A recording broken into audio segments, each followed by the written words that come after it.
Magandang araw po sa inyong lahat mga kamatyas. Dumating na sa bungad ng 2025 ang malakihan at malakasang tournament na pasimulan sa freestyle or ang Fisher Random 960 na inimbento ni Bobby Fischer.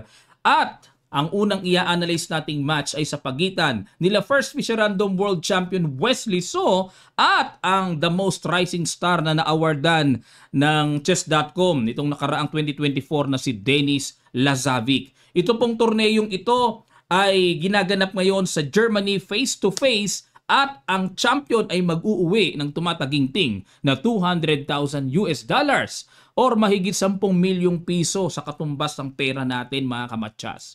Okay, at sa unang match na ito, umabot sila sa Armageddon. Grabe, pag-aralan po natin.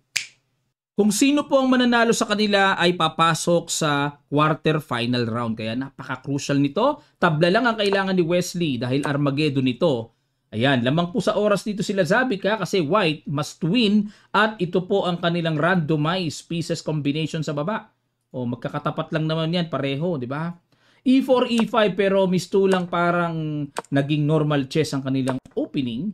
Nag F6, labas kagad ang bishop, kinapture ang E5, capture and nag F3, C6, bishop F2 and bishop E7. Malakas na rin talaga itong batang Lazavic na to. Biruin nyo, nakagit-git kay Wesley.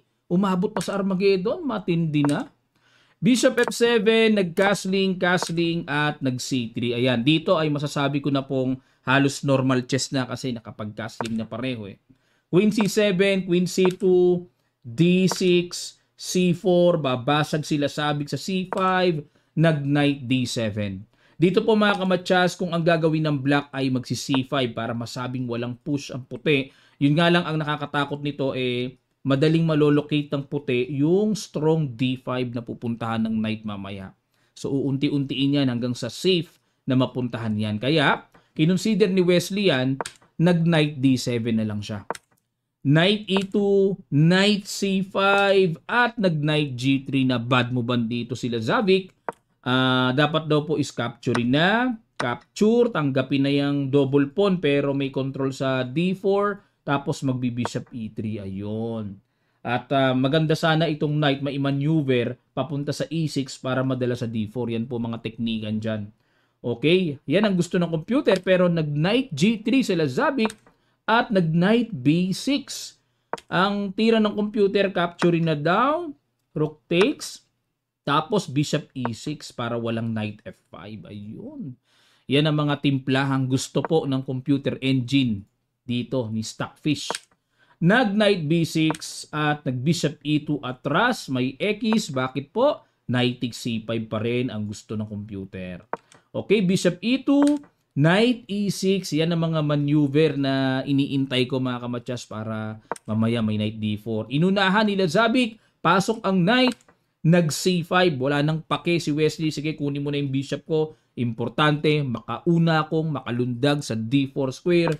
At nag Rook Fe1, kunat-kunat lang, Bishop F6, Rook C1, Bishop G5, Rook D1 ulit, and nag G6 paalis na, nag Knight G3, another bad move by Lazavic. Kitang-kita po sa evaluation bar, lamang na si Wesley. Dapat daw ang tira ay H4 pala, counter attack. Okay, counter attack lang. Pero balik tayo sa Knight G3 at nag H5 para iiritahin na may paparating na H4 at nag Knight F1. Ayan, ito na po, no? Siguro pupunta dito sa E3 pero loss of tempi na. Dalawa na yun eh. Dapat kanina Knight E3 na para papunta na doon. Mas diretso at mas mabilis. Pero Knight F1, another bad move. Ang tama daw po is Knight D2. Ayun. Ang nakikita ko dito, Knight B1, maneuver to C3, and going to D5. Pero balik tayo sa Knight F1. Nag-Knight D4 at Knight takes D4, C takes D4. Nag-B3, syempre kailangang suportahan ang C4 at nag-H4 na. Ayan, ano ang idea ni Wesley? Mag-H3 siguro. Pero bad move sa computer, dapat daw po ang mas on point ay Knight D7. Ang basa ko dyan, Knight C5, Knight E6, and Knight F4. Mga ganong idea na paparating. Pero H4, H3, ayun, ininda naman ni Lazavic na mukhang tamang duda siya na pag nag-H3 makakapagpa-weaken, makakapagpahina sa kingside, kaya inunahan niya. Pero ang tumbok na tira ay F4 na pala. Pag kinapture ng bishop, then laglag ang pawn sa H4. Ayan. At medyo kahit papaano ay nakapagpa-weaken ng kingside ni Wesley kung ganyan. So pag dyan kumapture, may take sa D4. Okay, F4 lang pala. Na-miss nila Lazavic, nag-H3 siya, and nag-Rook C8. Ano plano ni Wesley dyan? So pressure. Mukhang babasag D5 mamaya. Bishop D3, Queen E7, Rook E2. Abang-abang na lang sila, sabi ko, kung ano gagawin ni Wesley. Knight H2, Bishop F4, nag-King H1, ano plano niyan? Abang-abang na lang eh. Rook C7, ito pong Rook C7 mukhang dadalhin mamaya sa F7 or sa G7. Nag-Rook G1, agap-agap naman si Lazavic na baka mamaya bombahin na siya dyan. At nag-Queen G5, ayan na. Queen D1, King G7, Queen E1, threat ang pawn, Rook H8, depensa muna. Queen A5, ayun. So, mangyari, na-realize dito ni Lazavic na kailangan niyang kumounter sa kabila para hindi makapag-focus, makapag-concentrate si Wesley ng kakaplano ng atake dyan. At nag-Rook A8, binalikan ang pawn. Nag-Rook C2, naku, babasag na sa C5. Nag-Bishop E3, takes, pasok ang Reyna, Rook D1, depensa muna. At nag-Rook C5, inunahan ni Wesley kasi po, bibitaw na ng C5 yan. Makaka-atake dyan si Lazavic. Nag-Rook C5, Queen B4, at nag-Rook C8, Rook E2, paalis muna sa Reyna, at nag-Queen to A3, inatake uli ang pawn sa A7, nag-A5, at nag-Queen B2, Knight D7, ay, ayun, ang nakikita ko, Knight D7, Knight F6, Knight H5, papasok po sa G3, maganda ang plano. Queen D2, napakaganda rin po ng bitaw, oh. Kasi naramdaman nila Lazavic, siya ang inaatake kaya kailangan niyang magbawas ng pyesa. Tama. Kinapture ni Wesley, yun nga lang si Wesley, mas gusto nga niya yung walang queen na labanan eh. Nag-F4, basag na, Knight F3 paparating, A4, bumasag din. Okay naman ano, bakit kaya bad move? Rook F8 ang gusto dito ng computer. Okay. Sige. A4. Knight F3. Threat ang pawn H4. Kumapture na sa B3. Basag ulit B5. F takes E5. D takes E5. C takes B5. Bishop takes B3. So, yun nga lang. Ang evaluation bar ay equal. So, kailangan intindihin yung pawn sa H4 Nag-Rook C1. Agap-agap naman.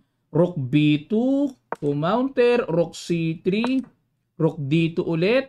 Rook B8. Ayun, na-passive dito si Wesley. Rook B8. Dapat daw po ay yung mas mabangis na tira. Knight C5. May threat pa. Siguro ang iniisip dito ni Wesley ay bitin yung pawn niya sa E5. Yun nga lang kung kakapturein yan, may Rook E8. Hindi pwede. Hindi pwede. Babagsak ang isang pyesa. Ayun pala tira, no? Pero nag-Rook B8.